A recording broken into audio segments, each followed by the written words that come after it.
What is the telescope? What's it actually about? Allow me to explain. The Telescope, a study of alien worlds from Earth, is an upcoming book that I'm currently writing and creating artwork for. It lies partially within the speculative evolution, speculative biology, and speculative xenobiology categories, containing many elements of these subgenres. But more broadly, I would describe the Telescope as being primarily a work of speculative fiction. There are a number of reasons for this. While the hunt for extraterrestrial life is an important part of the overall narrative, the core element of the story is the future world it takes place in. It begins in the year AD 2452, here on Earth. Humans have been trying to leave our homeworld for centuries in order that we may begin exploring the stars and colonising new worlds. However, for a number of reasons, the main one being insurmountable financial constraints, we have never managed to do this in any meaningful way. The potential rewards to be gained from any space exploration endeavours are always far outweighed by the costs of getting up there in the first place.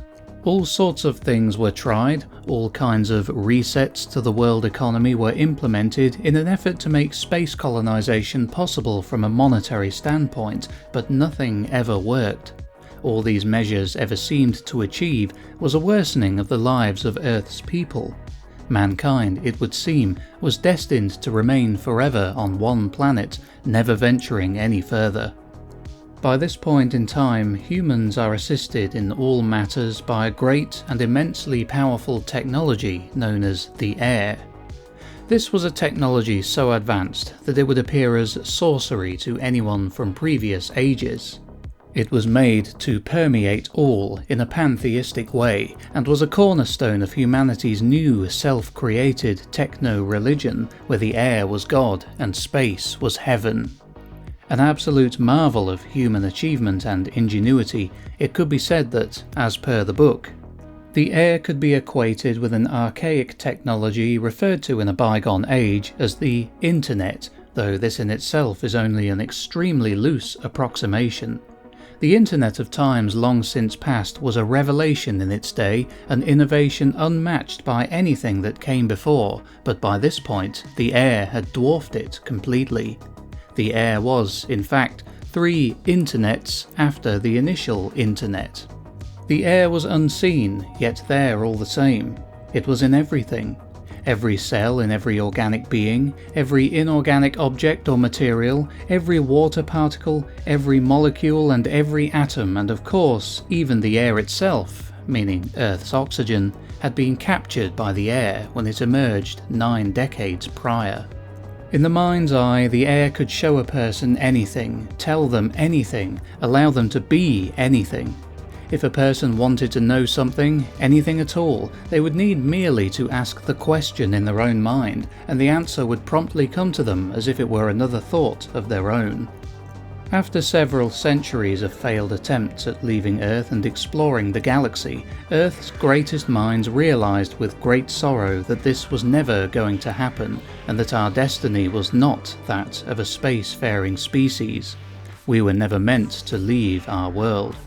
After bitterly accepting this, they began to formulate other methods in which they might explore the wonders of the seemingly unending universe.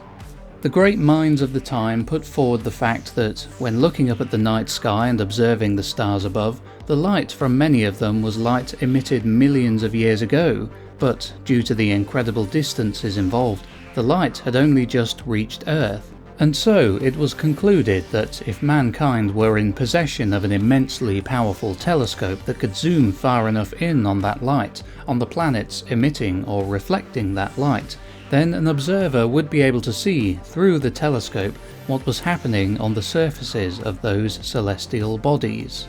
It was a revolutionary idea, ancient though it was. A fragment of old and forgotten knowledge buried beneath layer upon layer of the new, until it had finally fought and clawed its way back to the surface of man's psyche. While the use of a telescope may seem like an obvious solution to us in the 21st century, by the 2400s this was an old and forgotten idea that had to be rediscovered. Or not even rediscovered as such, more re-acknowledged.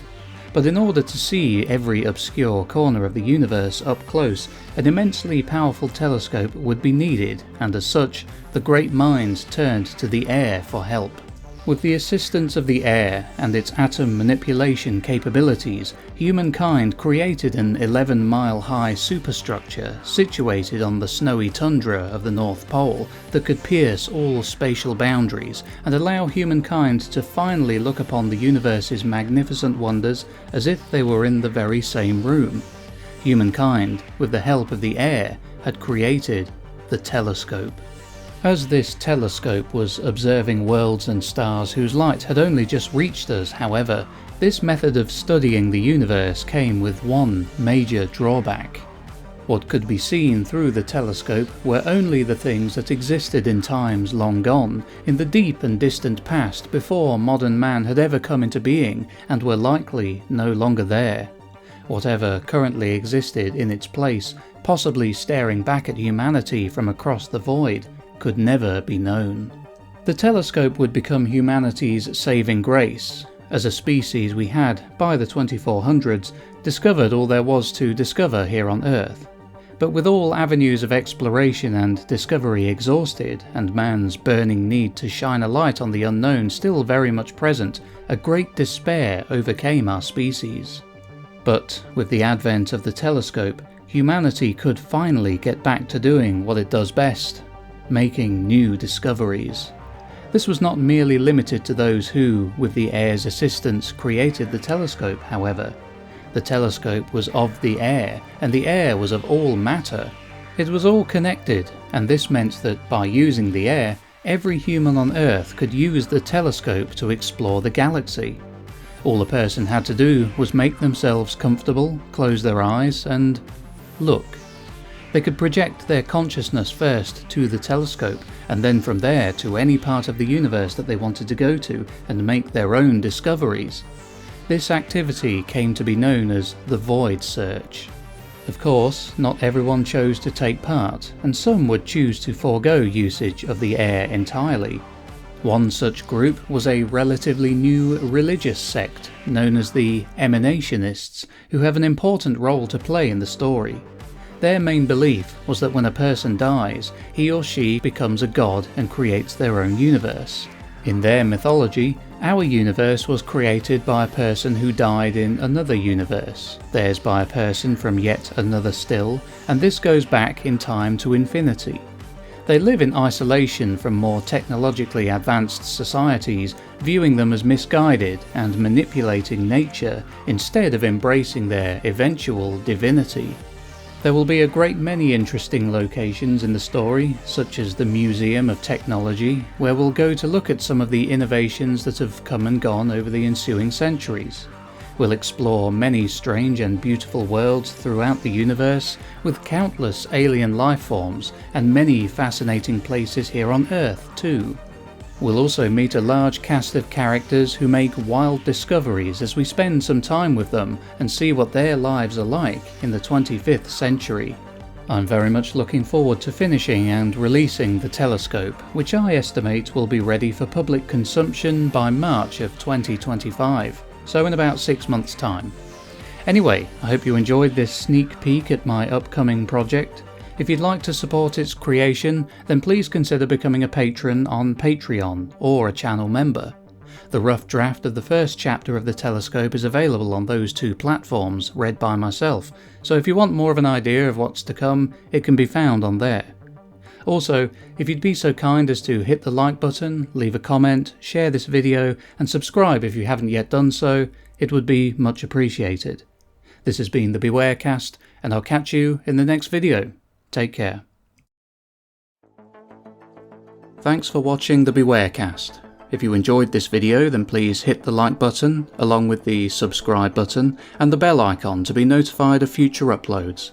Also, please feel free to leave a comment on this video with your thoughts, and share it around with anyone who you think would find it interesting. I'd also like to encourage you to become a patron of mine on Patreon, where, for as little as £1, dollar or euro a month, you'll have access to exclusive bits and pieces from me, such as sneak peeks of my own upcoming speculative biology book, The Telescope, a study of alien worlds from Earth. The introduction chapter of the telescope is available on there now, read by myself, so if you want to check it out, then just follow the link in the description. I would also like to thank my current members and patrons who could be seen here. This has been the Bewarecast, and I'll catch you in the next video. Take care.